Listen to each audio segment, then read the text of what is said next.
Big Drive Energy Winner's Circle Edition Monday feels a little bit more like a loser's circle for us after what transpired at the WM Phoenix Open yesterday. We're going to get into all of that. Plus, how good is Chris Gotterup? Patrick Reed, absolutely on a heater on the DP World Tour. Insane stuff that he's doing over there across the pond. Plus, James Nicholas and his journey to winning on the Korn Ferry Tour.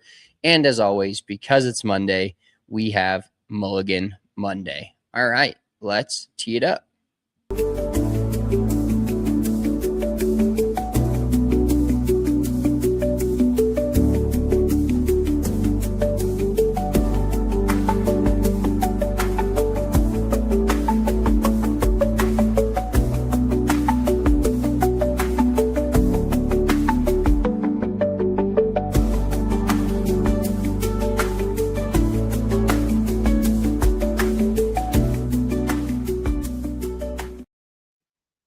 Big Drive Energy Monday, the Monday after the Super Bowl. Sad boy Monday. It's baseball season for me, which is cool, but football's over. You're sad. We lost a lot of units on Hideki. We're all sad, but we've got a great episode of Big Drive Energy coming for you right now. What's up, dude? How was your weekend outside of the obvious things we just talked about? That was probably one of the worst Super Bowl Sundays I can remember in a fucking minute. And I apologize to my girlfriend, but I just want to apologize again because I was not fun to be around. I did throw a little bit of a temper tantrum when Hideki blew one in the water. I actually couldn't watch. I mean, should we just get into it? Because it felt Let's talk a little bit about the Super Bowl first. Oh, and then we can Super Bowl first. Okay, yeah, we can go Soupy. We'll recap that giant shit show that we watched yesterday. Well, yeah. So, I mean, to tack on the Hideki situation, then I had numbers in the Super Bowl in a pool that were correct until the Patriots scored that garbage time touchdown for no fucking reason, and that lost me like a couple $1,000. So I just got punched in the dick. Like, it just felt like a giant fist going straight in my cornhole all Sunday. And it just is, it was one of the most boring Super Bowls I've recently been a part of.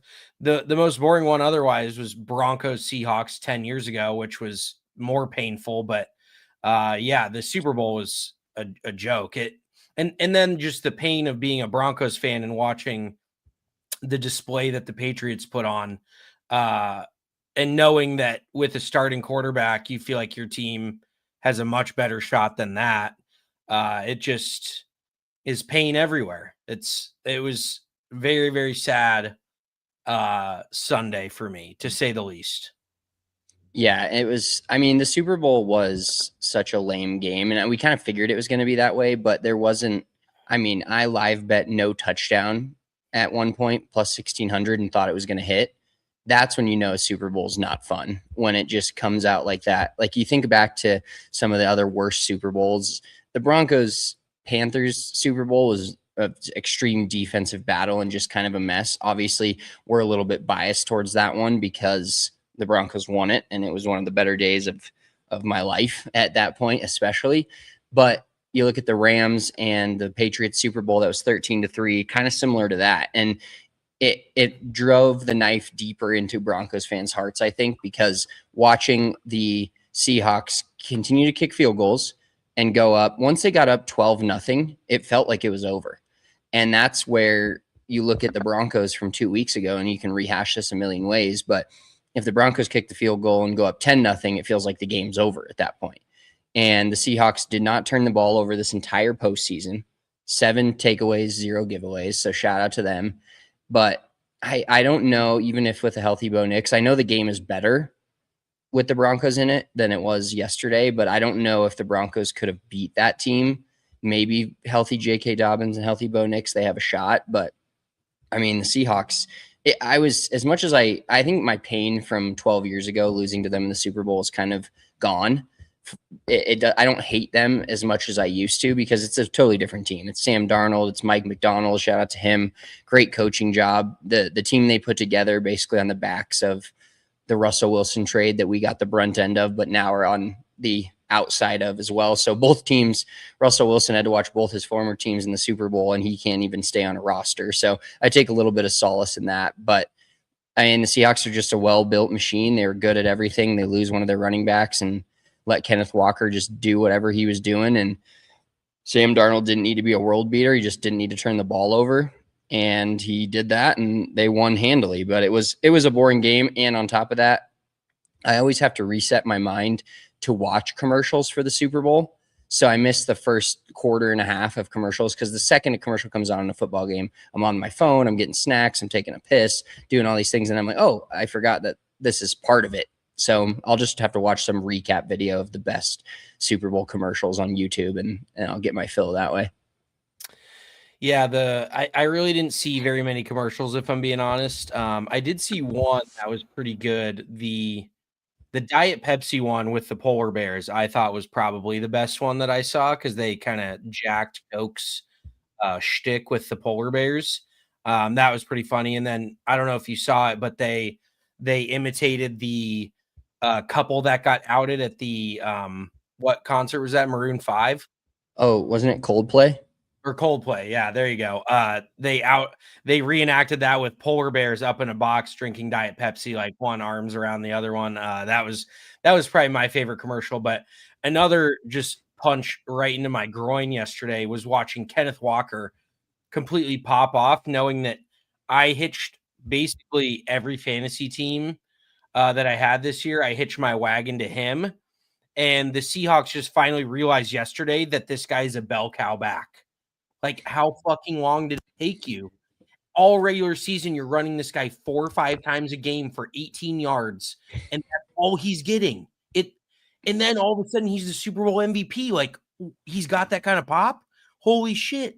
Zach Charbonnet goes out, and wow, Kenneth Walker can actually do it all. Like, I would have won. I would.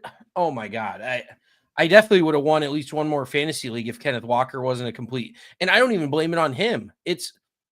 I don't know what their offense was doing, and I know they're primarily pass first offense. Like and Sam Darnold did not look great either, and that's another kind of painful thing as a Broncos fan, is like the Seahawks did not. Their defense is very good, don't get me wrong, but their offense did not look great either. Like, maybe Kenneth Walker gashes the Broncos the same way, but Darnold easily could have gotten picked off a few times. There's a few like bang plays that it just did not happen. But I mean, they definitely didn't win because of Sam Darnold. It was primarily run game and defense. So that was the kind of, I feel like the Broncos matched up well there as well. But yeah, the whole Kenneth Walker thing, Drake May, I hope he's got to be hurt, because otherwise he's just turned into a pumpkin before our eyes. Like, has anybody, and you know, it's a floated around social media, but has there been a Super Bowl quarterback that has looked worse? I think statistically, the second worst quarterback behind Drake May's playoff run this year was Peyton Manning in 2015, when he was basically a brain on 2 feet with a fucking broken back and a cooked shoulder, all of the above, and he still willed us to a Super Bowl victory, you know, on the back of the defense. But yeah, there's a lot of silver linings as a Broncos fan that I take from this. Like, and the Super Bowl odds are already out. The Broncos are plus 1,900. I hit that with one of my free bets. So I got $183 in King of the End Zone bets. Shout out to you for the defense special teams anytime touchdown for Seattle. And it was also the longest touchdown. Thought Mac Hollins was going to hose me for a little bit there, and then it turned out to be the longest touchdown. So I got $183 in bonus bets, one $33 one and $350 one. So I took the $33 one, put it on the Broncos to win the Super Bowl next year, and I'll have that ticket for another 370-ish days or whatever it is. But yeah, I think the thing that's frustrating is the Seahawks, the way they played yesterday was the way the Broncos have played all year. Quarterbacks, like, meh. your running game was good, and I should say the running game was good for the Broncos until J.K. Dobbins got hurt. And then the defense creates turnovers, makes the game close, and you just kind of dominate from there. So it would have been fun to see the Broncos play that kind of like match, basically best on best there. You both got two good defenses.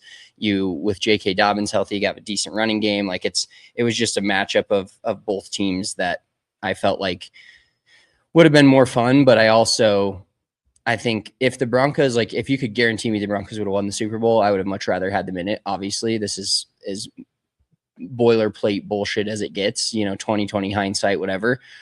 But I think it would have hurt worse if the Broncos would have lost that Super Bowl yesterday than it feels now, them losing the AFC Championship game with the backup quarterback. It kind of it breeds that hope going into next year. We haven't had any of our teams since the Broncos Super Bowl in 2012, or the Seahawks Broncos drubbing. Our teams have won a Super Bowl after that, the one they got to, and our NBA team has won the NBA Finals, and our NHL team has won the Stanley Cup, but they haven't gotten to that point and lost it yet. So we haven't had to deal with that kind of pain. I honestly think that would be much worse than now. Everybody's like, Seahawks are frauds, the Patriots are frauds, the Broncos should have been there, blah, blah, blah. It's kind of almost redeeming, if you will. If you're not going to win the Super Bowl, I'd rather have it this way than have lost yesterday. Yeah, I would agree with you. I mean, everyone, says you can't win it if you don't play in the game. So you got to make it there. But I mean, historically speaking, there has been quite a few like second, third year guys that make it to the Super Bowl and then never make it back. Jalen Hurts is kind of the one exception. But a lot of other guys, they're like, oh yeah, you'll be back. And they're just not. And my favorite part of the day, the redeeming part of my Sunday was just watching Patriots fans cry and just in confusion about, oh, is Drake May hurt? Or, Will Campbell's dog shit. Oh my God. Like, yeah, he got destroyed on social media. Unfortunately, did I not call, like, I should have bet more on it because I should have parlayed Seahawks winning by 10 to 15 points with Seahawks anytime defensive special teams touchdown, because that would have paid probably plus 700-800, nothing like overly crazy. But I basically thought that this was going to go exactly how it went, and it's one of those where obviously hindsight's 2020, but I wish that I would have just trusted myself more, because the people picking the Patriots, it was clear that the ball was going nowhere, and the pass rush of the Seahawks was, and that is the one reason why I think the Broncos would have a better chance, because our offensive line is so much better than the Patriots, and our pass rush is better than the Patriots as well. I feel like, and Darnold was rushed quite a few times. He was not in a clean pocket a lot. So it was just one of those where I feel better as a Broncos fan going into next year. It's just, it's a long journey to get there, and we're going to be playing, the number one schedule. Well, the division winning schedule. So we're going to be playing a lot of other division winners. So it's going to be tougher for sure. But have you seen the Patriots schedule next year? It's rough. Besides their division, it is a bloodbath. Like, it is crazy. They might not win 9 games next year. Like, it is really bad. They do have Drake May on the rookie deal and everything, but they have got a brutal schedule. The Broncos go to New England this next year. So depending on when that falls in the year, we may have to make that our away trip and go to Foxborough and get a little pound of flesh back on those jagoffs. But yeah, it was just satisfying watching their fan base cry and ultimately realize that the dynasty was Tom Brady and Bill Belichick. It's not the Patriots. Historically speaking, before Tom Brady and Bill Belichick, the franchise was dog shit. And don't get me wrong, I think Mike Vrabel's a great coach, and I think they're heading in the right direction. But are they a dynasty by any means? Absolutely not. Like, there's no question about that in my mind. So it'll be very interesting. I think they could take a big step back next year. Obviously, being a Broncos fan, we could take a step back next year as well.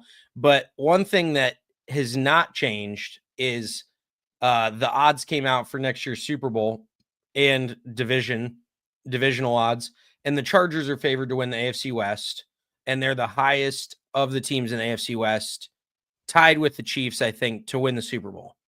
Is the national media ever going to learn what the Chargers are? Like, are they ever going to fucking figure it out? And my only logical answer to this question is, do so many people believe in the Chargers preseason that, because odds are obviously based on where they think betting action is going to happen. So is there just that many people betting the Chargers that they feel like they have to make the odds lower? Because it's just year after year after year of the same shit. Phillip Rivers, Justin Herbert, you name it. It's been for, the last 20 some years, the same story with that team. So it cracks me up. We never know what Patrick Mahomes is going to look like early next year. Obviously the Chiefs have a good shot as long as he's healthy, but he tear his ACL week 17? Yeah, it was late in the year, so he's going to have to be on a sped up recovery plan to be available starting the year for them. Yeah. Yeah. And so, I mean, I'm already excited for next year, but I'm kind of on to hockey and basketball now. It is kind of unfortunate that, you want to turn to the Avs, and the Nuggets are still playing. They have All-Star break here. Later this week? Yeah, they have 2 games and then the All-Star break. So Monday, Wednesday. So starting Thursday, it's going to be like 7 days of no Nuggets and Avs, which is sad, but I'm also kind of looking forward to it. It's like we needed to have it taken away from us for a bit. We need to have it ripped from our hands, and then we can appreciate how, because the last few Avs games, especially when they weren't playing that good, like it was always on for me, but it wasn't like appointment television. When the Avs come back late February, every game will be appointment television for me, where I have to have it on. I have to be paying attention. They're going on this cup run, hopefully, and the Nuggets getting healthy and going on a run as well. It should be a fun next couple of months, along with golf, like having the AT&T Pebble Beach Pro-Am coming up this weekend, which we'll talk about Wednesday, is going to be awesome. Do you have anything else on the Super Bowl, or should we just get to more pain in the waste management? I don't think so. I mean, I'm not going to say anything bad about the halftime show. I enjoyed Bad Bunny. I actually like a few of his songs. I think they're just but I'm more of a beat guy. I'm not like I have no clue what the fuck he's saying. But Spencer got pee whacked by some people and had to take down a tweet or two. So that was kind of funny in my opinion, because I was early on this as well. I told you to fucking take that tweet down. Nobody's going to like that. People are going to agree, but nobody's going to like it. And it was taken down. So unfortunately, it's just an odd situation. We won't touch on it too much, but I was, I don't think you'd see your example of Morgan Wallen performing at a La Liga championship. That just seems a little out of place. So I think we can leave that there. But other than that, do you know what fucked me up the most was those grasses were people. And I did not know that until they showed them all afterwards shuffling onto the field and why wouldn't you make the grasses dance if they're people? Because otherwise it's just grass. Dude, like, you can only pay so many dancers a fee at that certain point. Those people were probably making minimum wage. Hey, what did you do? Where were you at on Super Bowl Sunday? I was actually grass. Well, yes, I agree. But then, do you know what's cheaper than paying somebody to act like grass? Is just fucking grass. You could run a bunch of pots of grass out there. And they looked real to me. I 100% thought it was grass. And Missy and I actually had a long conversation because she's like, at some point you're going to have she's like, where are we at with this? Because I'm going to say some shit one day and you're not going to believe it. And you have to believe it. Like something I saw or something that happened, like it's going to sound, she's like, but you have to start believing me when I tell you this shit. And I'm like, I guess the grass is kind of the starting point of me believing whatever you tell me with, giving her the benefit of the doubt until I find evidence otherwise. But I was fucked up. I was like, there's no way those are people. It's just grass. Like that could not have been a more obvious thing.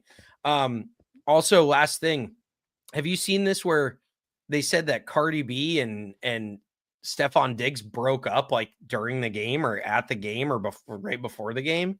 Well, I did see some stuff on X, the Everything app, and Instagram that apparently she posted, "You're a disgrace to football," and he commented, "You're a disgrace to music." And then he also had like one of his side pieces at the hotel an hour later. Obviously, this is all alleged. I'm not saying Yeah. any of this is actually true because the Well, internet comes up with I so heard many fake things. she left at halftime as well, but I actually think she was in the halftime show. Did you see her on that stage like dancing?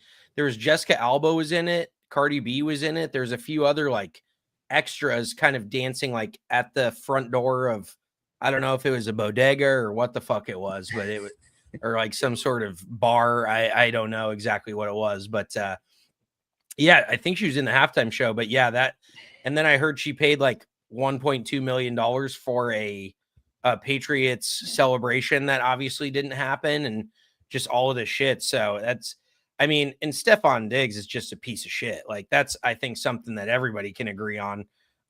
So he needs to get ready for court because he apparently beat the shit out of his personal chef. So that's going to be interesting, but couldn't find a better guy to lose another big game. Like I actually was going to tweet, I can't wait for the picture of Stephon Diggs standing in the tunnel. Cause remember when he was on the Bills and he watched, I think it was the Chiefs celebrate the AFC Championship game, like some cathartic, we'll be back type of thing. And he just keeps losing. Like the dude is such a fucking scumbag. So I am not upset that he lost that game by any means. And honestly, the Patriots should get rid of him because it seems like he's kind of a cancer no matter where he goes. Oh, and last thing, Mac Hollins is a fucking clown too. That guy's an idiot. His outfits, he is such a pick-me dude for a guy that gets 2 catches for 30 yards a game. Like nobody would know who the fuck he was if he wasn't walking barefoot into the stadium, banging bottles together, wearing a Hannibal Lecter fucking outfit yesterday. So that guy is just grasping to relevancy as well. So I don't know. I don't generally hate the Patriots like roster. I actually think Vrabel's like an electric dude. I don't have a problem with Drake May. I think Travion Henderson's legit, but then there's just a few guys like Diggs and Mac Hollins where I'm like, oh, that sucks to suck, dude. You guys are annoying as fuck. So I think that's it for the Super Bowl. All right, that's it for the Super Bowl. Let's get on to some more pain and the WM Phoenix Open recap. Oh, I don't think we've had that tough of a loss in our golf betting history, our public golf betting history, where we're tweeting out our picks, putting them out before the tournament. You had the winner nailed. And if anybody watched, I mean, we can get into a quick recap of just the final round.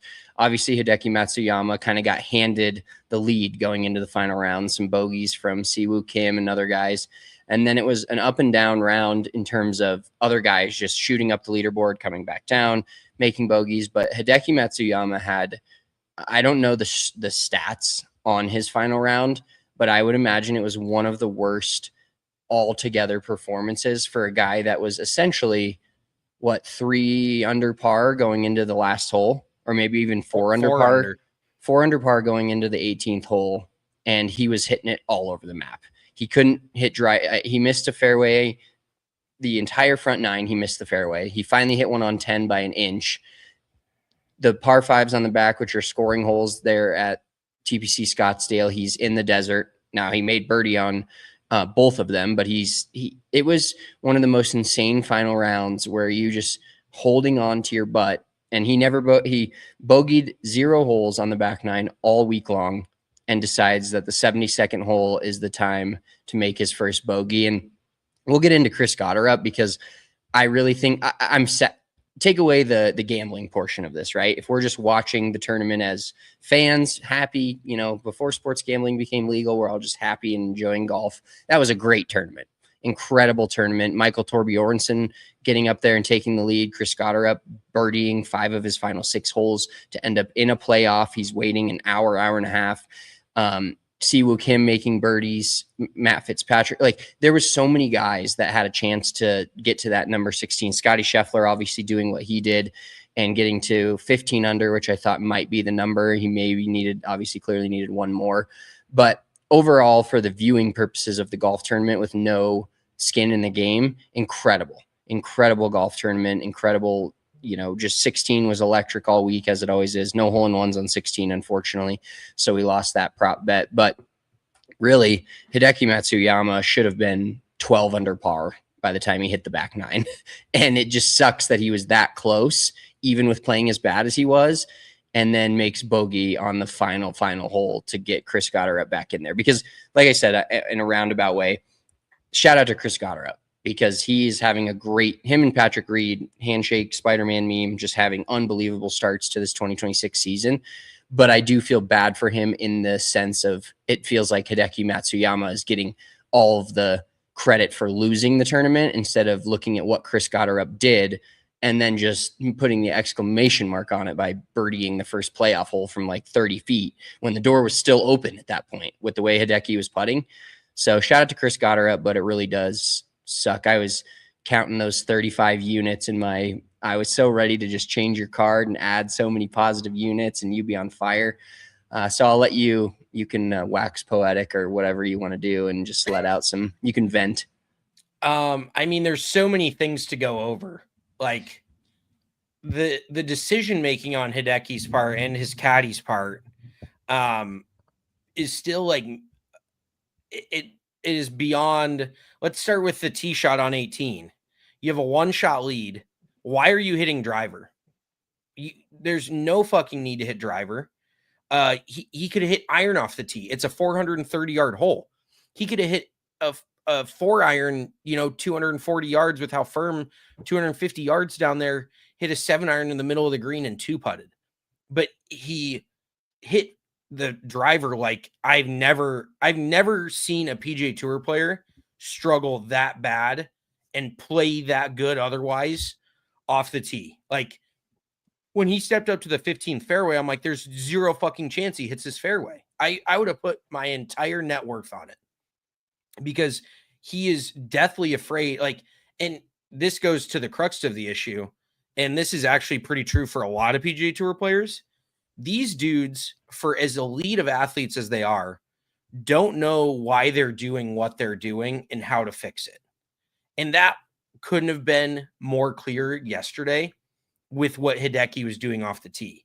It was clear that he was, I mean, not to get too technical on the golf swing shit, he was getting to the top of the backswing, completely bending his right side back, stalling, hanging back on his right foot, dumping the club underneath, and either I know that move really well. I know that move unbelievably well.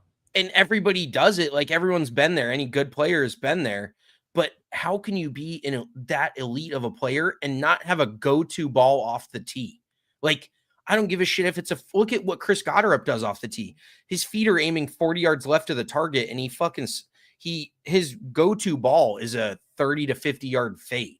Like, and granted, he's about as long as anybody out there, but that dude can fade it fucking 7 days a week and twice on Sunday. Like that dude can hit every fade you've ever asked for. And Hideki, and this is the other thing too that just blows my mind. Hideki aims his body straight at every single target. He never aims away from the target unless like he had to hit that massive cut 5-wood on the par 5, like what, 13. And so then in that case, obviously he's aiming his body to the left, but he did not look comfortable off the tee all day. He missed the first fairway with a fucking hybrid. And then he keeps hitting driver. And the one thing you couldn't do on 18 was hit it left. There's short of hitting into the grandstands right, which is just, I don't think possible. Look where Gotterup's tee shot was on 18 when he made birdie. It was right of the bunkers. It was 50, 60 yards right. And Hideki has this aggressive mindset of, and you can't fault a guy for staying aggressive, but when you don't have it, you don't have it. He had everything else yesterday. He was hitting his irons well. He was hitting his wedges well. His short game is fucking ridiculous. And his putting was as hot as it gets. Like if he could have hit 2 more fairways, he wins that tournament going away. No questions asked. But he just kept being aggressive and aggressive and aggressive. And then down the stretch, he decides on 17, he's got a great look at a birdie, and he leaves it 2 inches short right in the fucking heart because he has a one-shot lead. So he's like, well, I just got to par out. So he's not aggressive there.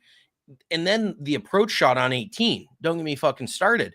He has plenty of room to hit it over that lip of the church pew. And even Dottie Pepper's like, he's got this in the middle of his stance or slightly back of middle in his stance.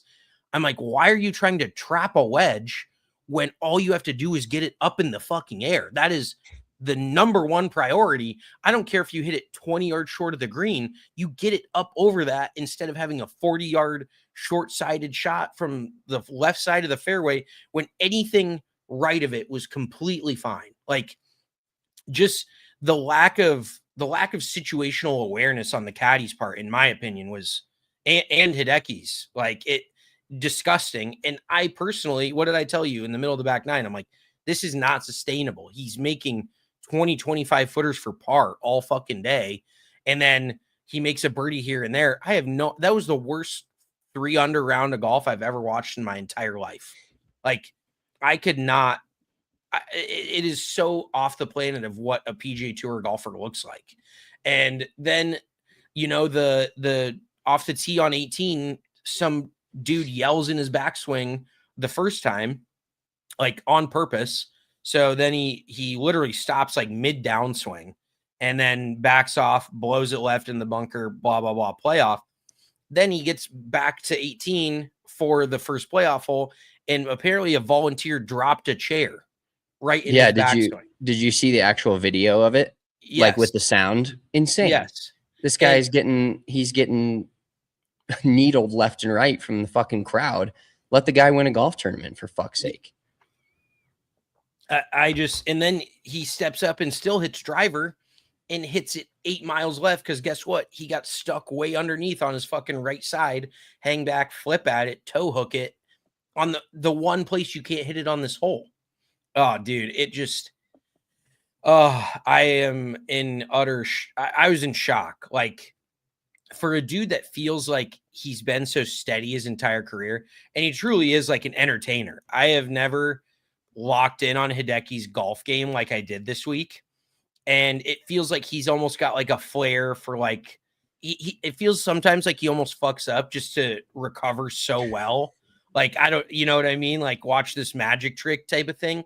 Because the shots he hits around the green are absurd. Like, I had no question. And that goes back to the decision on 18. I don't know if there's a better scrambler in the field all week than Hideki. Why not hit it up by the green in 2 and give yourself a chip at an up and down? Like, I'm at a loss for words. Every decision that was made leading up to that point was just, and I mean, he almost hit it in the water on 17, but then he barely missed. Like, it felt like he was just trying to 2-putt on 16 when he had a 17-footer pretty much up the hill, a little right to left. There's 2 putts he easily could have made. And, you go back to Gotterup as well. Like, does Gotterup make birdie there on 18 if he knows that it's going to mean something? Like, if Gotterup knows that Hideki's going to finish at 16 and he's at 15, like, and he needs birdie there, or is he just hitting a shot? A lot less pressure on Gotterup, let's put it that way. And that's where your position ahead of the leaders can kind of benefit you. But nonetheless, Gotterup is on some sort of crazy heater right now. And it is, I'm sure Keegan Bradley, every time he sees Chris Gotterup just bawling out, has got to be like, quit digging this knife further into the wound that is last year's Ryder Cup, because it has never been more clear that Gotterup should have been on that team. And now he's just absolutely bawling out. And it feels like he has, relatively speaking, no pressure on him because he's not Scotty. He's not one of those guys that's expected to win. So now we'll kind of see, I think now everyone, he wins at the Sony, which is a great win. He won last year, but now he wins twice in this amount of time, and people start like planning out his year and his trajectory and, oh, he could win this, he could win that. And it's like, let's see how he deals with that. because being elite, Scotty elite, where you're expected to contend every single fucking week, is a different ball of wax. But still, although, and that was the most frustrating thing too, is first of all, I didn't bet on Chris Gotterup final round plus 3,000, which I saw his name there. And he was the first round leader, shot 8 under in round 1, and then virtually did nothing the next 2 days. I think he was 10 under through the 3 rounds. So he shot. Well, yeah, he went into 13 the final day at 12 under. Yeah. No, 11 under. Excuse me, 11 under. So he was 3 under par from the start of Friday's round all the way through, 36, what is that? 36, 50-ish holes. He was 3 under par, the meat of the tournament, the 50 holes in the middle, and then all of a sudden goes nuclear, which we saw a lot of. I think that was what was cool about the tournament, is the front 9, everybody's kind of just, fucking around. And even like Matt Fitzpatrick, when he went nuclear, that was starting on 10. And then that back 9 is just scoring hole after scoring hole after scoring hole. And then you get to 18, and it's, to Gotterup and a lot of players, it was a scoring hole. And to Matsuyama, it was the end all be all of getting BF'd and losing yourself a golf tournament. And the crazy thing about Matsuyama, I'll say, is I do want to talk a little bit more about Chris Gotterup, but for a guy that's been there before and won Masters and won that tournament back-to-back years less than a decade ago, that was what was most shocking for me, to see him crumble like that. Now, if that would have been Michael Thorbjornsen, who's a rookie on the PGA Tour and playing extremely good golf and had a 2-shot lead at one point, or a 1-shot lead all by himself after he made eagle, and they asked him after the round, they said, did you choke basically, or what happened? He's like, no, it's all just a learning experience. But you expect that from a guy like Michael Thorbjornsen, but not a guy that's won majors and been basically one of the, if you look at the last 5 years of the PGA Tour, it's Scotty and everybody else, but that next tier of players and just competitors, you have to have Hideki Matsuyama in that. So that's why it's shocking to see him have that kind of basically a crumble at the end. Well, yeah, and you can't outrun bad ball striking. And don't get me wrong, other than off the tee, he was phenomenal. But that golf course, and just most PGA Tour golf courses, you're not going to get away with driving it like complete dog shit. You can play pretty good golf. You can't play winning golf hitting 3 fairways on a Sunday. Mind you, at a course that it's not Sea Island. It's not a challenging, super narrow, super tree line golf course. It's desert golf. If he would have hit it off the tee like that at a narrow tree line course, he wouldn't even be sniffing in contention. Like at a US Open, he would have missed the cut. No questions asked. But yeah, it was kind of surprising to see Hideki crumble. And maybe it's just because he hasn't really won that much recently. He's not, I wouldn't say necessarily in elite form relative to where I think his game could be. So I don't know, man. The putter saved him huge, and Gotterup just nutted up. Good for Gotterup to knock that birdie putt in in the first playoff hole, just completely end any chance of Hideki. But that distance advantage is just undeniable. You cannot get around it when Gotterup's got 15 yards into a 450 some yard par 4 18. Like, the dudes are making that hole look like a pitch and putt. And I can tell you, when I played there, I was fucking aiming driver at that right bunker, if not maybe the one slightly left of that, and trying to like draw something in where these dudes are hitting iron to now, is where I was hitting driver. And I think I hit 9-iron or pitching wedge into that green. So I actually got one out there fairly well. But these dudes have flip gap wedge, flip sand wedge in. And the distance thing is just undeniable. And look at Thorbjornsen. Like, that dude, I called it last week. I did not have him on the betting card. Another regret, because Kiefer actually had a decent week, but kind of had a rough weekend. Had a good first couple days, but then not a good weekend. But Thorbjornsen's a machine. I think he learned quite a bit over this last week, but that dude can just bomb it. I think he had, 100 yards, 110 yards in on 18. So when that place dries out, the greens are its only defense. And that's that's kind of what it came down to this week. I do want to say though that Scotty a little bit of a diva? Like we haven't seen a lot of Scotty struggling, and he struggled in one round, and he doesn't want to talk to the media.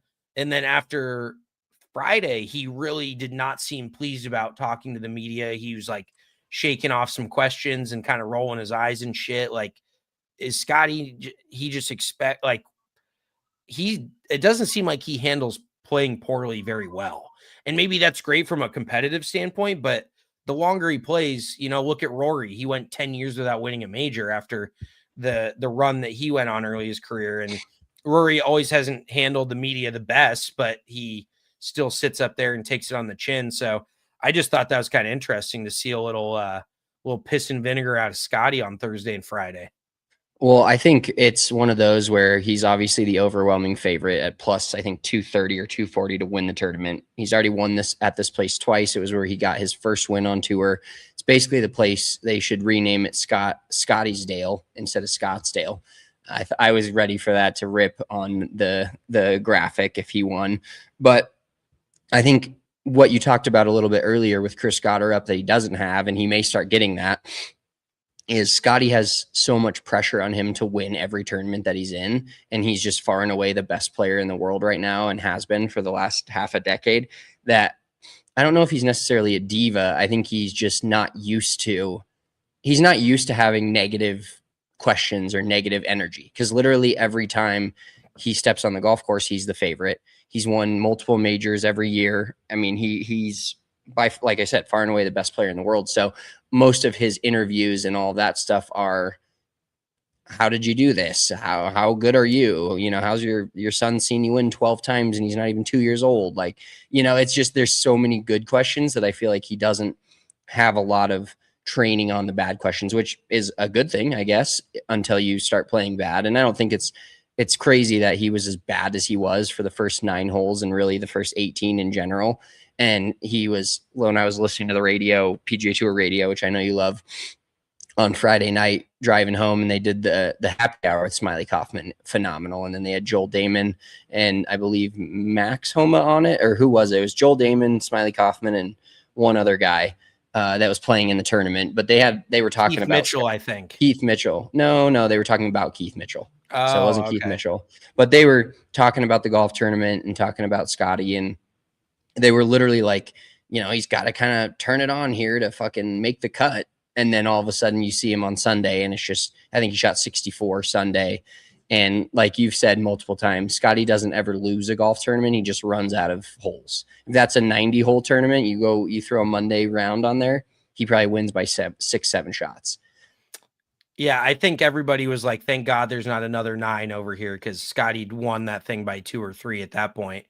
But yeah, I understand what you're saying about him not having a lot of negative questions, but that's just going to be a part of his life. Unfortunately, no matter how perfect you are, that's kind of the media's job to pick you apart. And, I just thought it was funny that he didn't take it very well, but yeah, he just and he looked so disoriented that first day. Like, I thought that somebody stole Scotty's face and put it over theirs and went out and played that first round, because it was fucking shocking. Like, nothing looked comfortable. Iron shots, tee shots, everything. But and my dumbass was like, ooh, is this the start of the downfall of Scotty? And then, T2, he's right there. I mean, what did he shoot? 16 under the last 3 days? Because he finished at 15 and he was 1 over after the first day. So yeah, he you throw on another even mediocre round of 3 or 4 under, and he's winning that thing by a couple shots. So yeah, it's every tournament is his to lose, in my opinion. And I really do think I'm not going to pick Scotty on my betting card because it's just not worth it. But I wouldn't be shocked to see him come out and win at Pebble by 3 or 4 shots this week. Like, it seems like he's got that bulletin board material, like MJ, similar to all the all-time greats. Like, there's really nothing that he needs to be pissed off about. But in his mind, I think he's pissed off about even just that first round he played this last week. So I think he could easily go out and dominate a Pebble. Oh, 100%. Like, you just know that he's going to come out with, if he plays the way he played the final 3 rounds, it's complete domination at Pebble. All right, one last hindsight question for you because of how that tournament finished. Would you rather have it finish the way it did and Chris Gotterup making that putt for birdie, or Hideki Matsuyama having a shot at the par to tie the hole and missing that? Which one would have hurt worse in your eyes? I think the Gotterup one making it hurt more, just because Hideki didn't even have a shot, and especially with how hot he was with the putter. Hideki could, I mean, the putt on 18 to win it was god awful. He almost 3-whacked it. He hit it 3 feet by and like a foot outside. So it didn't necessarily give me great vibes right when he turned around and played set 18 again. But, he had a shot, and I think he made probably close to 150 feet of putts yesterday. Just alone on the front 9, I think he was over 100. So I would have liked his chances at least, but that's what great players do, is they don't let you come up for air. And that is one thing I love about Gotterup, is he just feels like he's got, like, is he the next John Daly?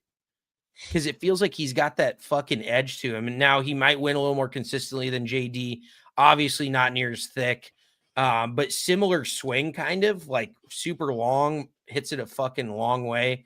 And I was just looking up his stats. He's 5th on tour in driving distance. He's 2nd overall on tour on strokes gained, and he's 3rd on tour in strokes gained tee to green.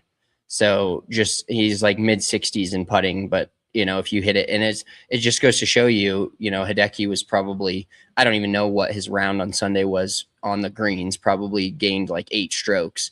But when you hit it as good as Chris Gotterup did all week, essentially, especially Thursday and Sunday, you can win professional golf tournaments by just being an elite ball striker and getting the ball to the green. You have to make some putts at some point, but when you're hitting driver as far as he does, and then having, like you said, flip wedges in, it's just pitch and putt, good old pitch and putt out there at the WMO. Yeah. Let's get into Patrick Reed really quick, winning the Qatar Masters. This guy's unbelievable right now. Like, this guy he's basically, I saw a stat yesterday that the amount of points he has on the DP World Tour already would have been 8th place last year, which, as we know, we kind of covered it. The top 10 DP World Tour players get a full tour card for the following year on the PGA Tour. And where he's at in points, I think he has like 2,200 points in the race to Dubai. So he's set. I mean, and he's playing, I don't know where he finished at Live Riyadh, but it's crazy that he's basically playing between the DP World Tour and Live. He's not playing Live anymore. Oh, that's right. He actually bailed on it. My bad. I was like, fuck. Yeah, he's playing a full schedule. They kind of were happening somewhat at the same time. His run right now is psych. His run is insane right now, and he actually kind of, I wouldn't say he took a shot at Rory, but basically he said that, and it's just directed at everybody, but Rory's kind of the one receiving it. He was like, no Americans ever won the race to Dubai, and I'd like to be the first one to do that. So it's kind of like, hey, everybody come and get it from me. And who knows, by the time all these big events on the DP World Tour roll around, that Rory and like the British Masters and, the co-sanctioned Irish Open and all that shit, Patrick Reed might be Tiger Woods year 2000. Like, nobody might be touching him. And it really does go to show you, unfortunately, because even Missy was like, is the DP World Tour like a feeder tour to the PGA Tour? And I was like, it's not, but it kind of is. I mean, I guess the reality of it is, if there's any DP World Tour guy that earns a PGA Tour card, they're not going to turn it down to stay on the DP World Tour. You know what I mean? And so it's kind of done the DP World Tour a disservice. But at the end of the day, the competition over there is not quite as high as what the PGA Tour is. So Patrick Reed's balling out, but then again, there's not many elite big names that he's playing against in these events, similar, to Live. I would say Live is, got a more stacked top of field than the DP World Tour. But either way, you go out and you win these events. Unfortunately, our boy Davis Bryant missed the cut, had a rough Friday. It looked like, I think he fired like 77 or 78, but Looked like a tough golf course, and this has just got to be a tough stretch for everybody. It's even further away from America. It's the time change, the different types of golf, all of that shit, the cultural change. So, but yeah, the Patrick Reed's gonna have a full card no matter what. And if he wasn't suspended until September, he would absolutely already be over back on the PGA Tour. And talk about two dudes that I don't give a shit what they look like for the next year and a half that need to be on this Ryder Cup team. It's Patrick Reed and Chris Gotterup, the two bulldogs of American golf. We don't need these soft, tall, skinny Harris English bitches out here. We need some thickness. Like set up the Ryder Cup team like it's a football team. Like we need our O lineman, we need a QB. We don't need 12 wide receivers. Okay. We need some size. So P Reed and actually they did a pretty funny clip where Patrick Reed was reading people's questions afterwards. Yeah, or like their comments about him. Yes, yeah, and that would have been great if they would have not filtered those and like somebody's like, "You fat piece of shit, I hate you, Patrick Reed," and just get his response on that. Because he is truly one of the golfers that just like swims in the hatred. Like he'll get down in the mud with you and get even fucking muddier. He just does not give a single shit. So I kind of love Patrick Reed for that, because hate him, love him, he doesn't care. He's gonna go ball out. Yeah, let's touch on, before we get to Mulligan Monday, let's touch on James Nicklaus and his Korn Ferry Tour win / journey to that. So give us the floor here. Give us the, did you do a little player profile on James Nicklaus, or you just got some more background info in the back of your mind that you have this stored box of shit that just you always know? Yeah, there's a lot of random stupid shit back there, but James Nicklaus is one of these dudes who started documenting his golf journey like 3 years ago when he was on the Americas tour. I don't even know if he had status yet. But I think he went to an Ivy League school. His dad is actually, and this is what I kind of wanted to talk about, is funny because Monday Q Info tweeted out about James Nicklaus winning this event and how cool it was. And he goes, "I can't tweet about this guy once without everybody talking about how affluent his family is and how lucky he is and how he was born on third base." So I did some research, and his dad is a world-renowned orthoscopic. Jesus, the words are hard today. Orthoscopic surgeon. So there's definitely no struggle there. And I think he grew up. His dad, Dr. Stephen Nicklaus, is a renowned orthopedic. There we go. Different word. Surgeon who played football and baseball at Harvard. And his grandfather was a pioneering surgeon for Joe Namath. So a family full of surgeons. His dad was the team physician for the New York Jets and New York Islanders. So that's pretty cool. But other than that, he does live on Long Island. It sounds like he's probably got some pretty good memberships out on that. He's always posting about playing these top-notch country clubs. But I think the coolest part is, he's sponsored by the Icon Pass. That's dope. I did see that. Yeah, that is pretty cool. I was going to mention that, but he virtually kind of came out of nowhere. He's been beating it around on mini tours, and just to watch his journey be documented on social media, and everybody be like, "Oh, you're a social media golfer." And this guy and Grant Horvat are two totally different fucking people. Like, this guy is out there winning a Korn Ferry Tour event in like Bogota or wherever the hell they're playing right now.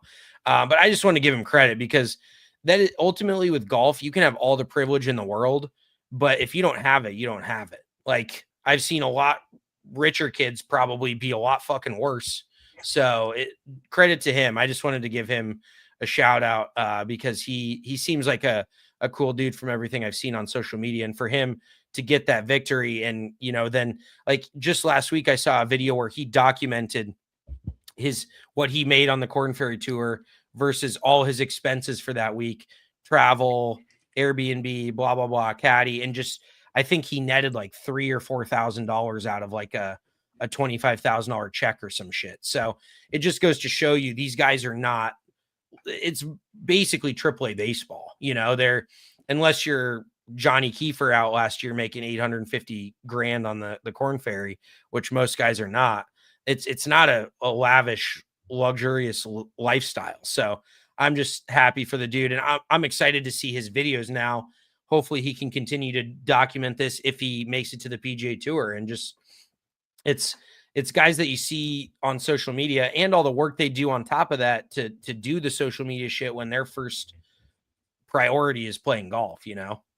Yeah, it's cool to see, just like our boy Cam Crabtree that we interviewed, and going to check out all the courses, like the journey of where people get to. And obviously this guy is now winning on the Corn Ferry Tour, probably be on the PGA Tour next year with the Corn Ferry Tour win. Incredible stuff from the man, James Nicholas. Before we get out of here, reminder, we're live every single Monday and Wednesday, 3 p.m. Eastern time here on YouTube. Give us a thumbs up, like and subscribe the channel. Let me pop this little bad boy up. There it is. Look at that.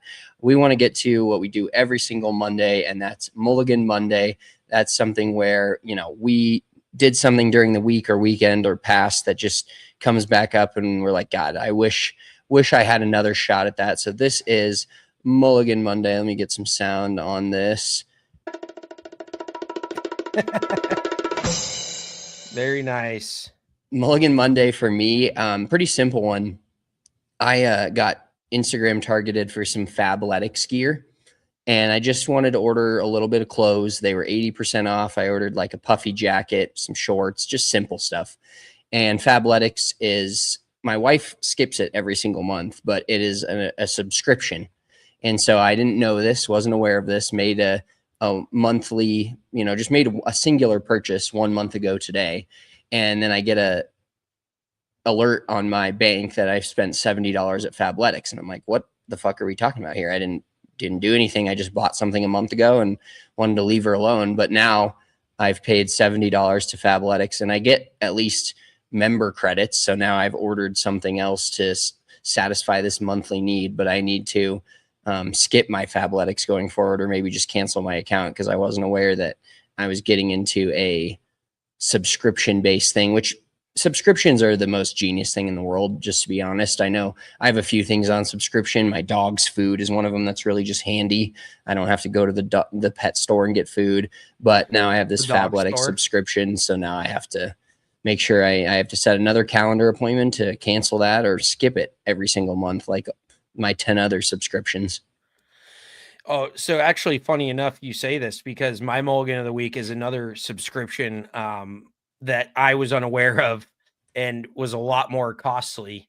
Luckily, I nipped it in the bud, found out about it, and realized it with the encouragement of my girlfriend, because otherwise I would have just basically laid down and paid this shit.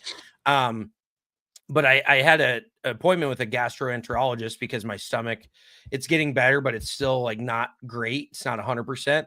So I was like, I'm just out of curiosity, like, you know, what is this? So through my health insurance, they've got like this option that you can go in and do a virtual meeting with, it's called Oshi Health, which is like, it's all gastroenterologists, blah, blah, blah.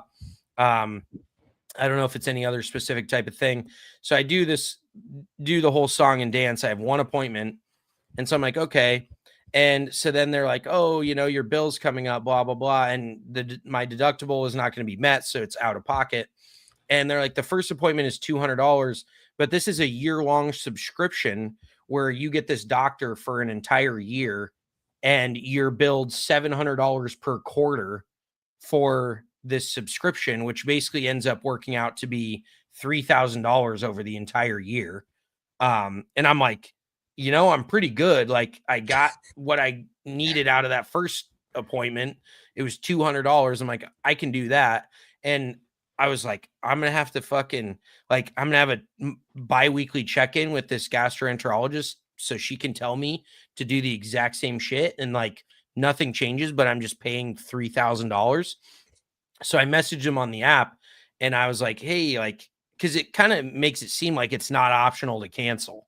Like, oh, well, this is how they make doctor. It. Yeah, this is your doctor for the year. Have fun. Like, you're paying us no matter what. So I was like, I'm sorry, but this is kind of not what I signed up for. Like, can I cancel this? And they're like, yes, you can cancel. Blah. So long story short, they canceled the year-long subscription. Like, I don't need a doctor subscription. Like, that's kind of, they've taken the subscription thing too far. Like, it's at some point they're going to have a gas subscription where somebody, you pay them fucking $50 a month and they come around, top off your tank while you're, laying in bed.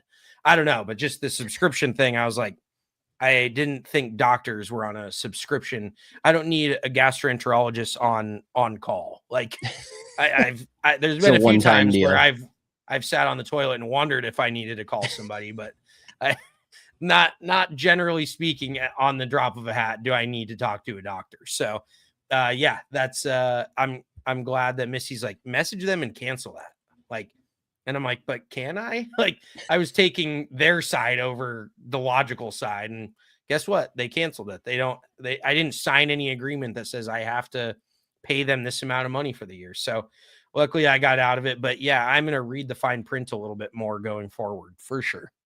I always say that, and then I just get into some other subscription-based thing, and I'm like, fuck, here we are again. I just like when they let you cancel on the app. It's super nice. Don't have to talk to anyone. That's I actually think, they made it illegal because gyms always used to get you with that, where gyms would say that you would have to go back to the location that you signed up in order to cancel. So like people that moved away couldn't cancel their shit or whatever. You could not physically cancel it over the phone or via email. And now they've made it illegal to do that. So now you can cancel anything, anywhere, anytime. What a world we live in. What a world we live in. All right. Well, that wraps it up for us on this Winner's Circle edition of Big Drive Energy.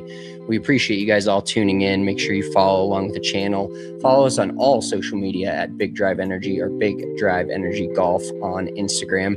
We appreciate you tuning in. We'll be back with a full preview and mix of the AT&T Pebble Beach Pro-Am, the first signature event of the 2026 PGA Tour season, this coming Wednesday, 3 p.m. Eastern Time, right here on YouTube. We'll talk to you then. Peace.